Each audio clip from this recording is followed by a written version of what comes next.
Magandang gabi sa ating lahat mga kapapsi. Ako po'y magluluto ng ulam namin sa hapunan mga kapapsi.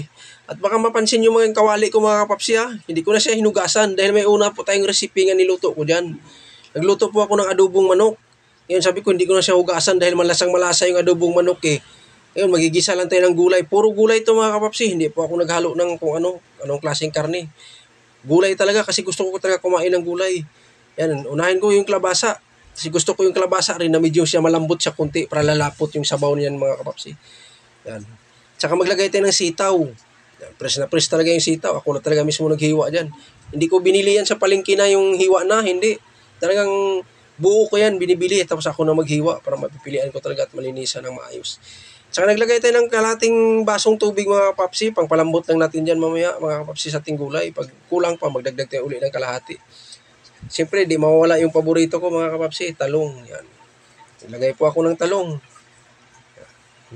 Saka ukra. Yan, pinakadabis yan. Pakasimple lang yung gulay ng mga kapapsi, pero para sa akin ay napakasarap na yan.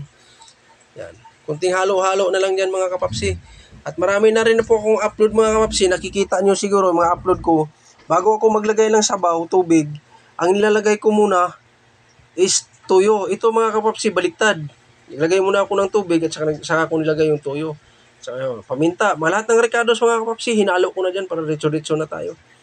Yan. Kunting kulo na lang yan. O, yan mga kapapsi. Yan. O, diba? Kita nyo, baliktad. Style ko yan mga kapapsi para hindi maiba naman yung ating ginisang gulay. Yan. Saka sikretong pangpalasa. Yan, nilagay ko na yan mga kapapsi. Napakasimpleng ulam lang yan mga kapapsi. Para sa akin ay napakasarap yan. Natatakam lang kasi ako, gusto ko kumain ng gulay Kaya sabi ko mag-gisa na lang ako ng gulay. Ayan. Siyempre, pag mga ganitong klaseng gulay, hindi mawala yung oyster sauce kasi yan ang pagdagdag lasa natin. Para makapag-extra rice na naman si kapapsi niyan. Yan, kunting halo na lang yan mga kapapsi. Ready to serve na yan, ready to eat na rin yan mga kapapsi. Yan, yung aking kasama sa pangarap, yung aking mahiwagang kawali. Yan. Na hindi na gaano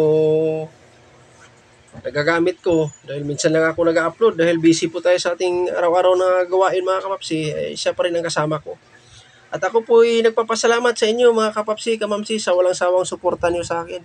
Makisuyo na lang din na po ako sa inyo, paki-like, share and subscribe na lang. Maraming salamat po, ingat po tayo palagi. Bye-bye.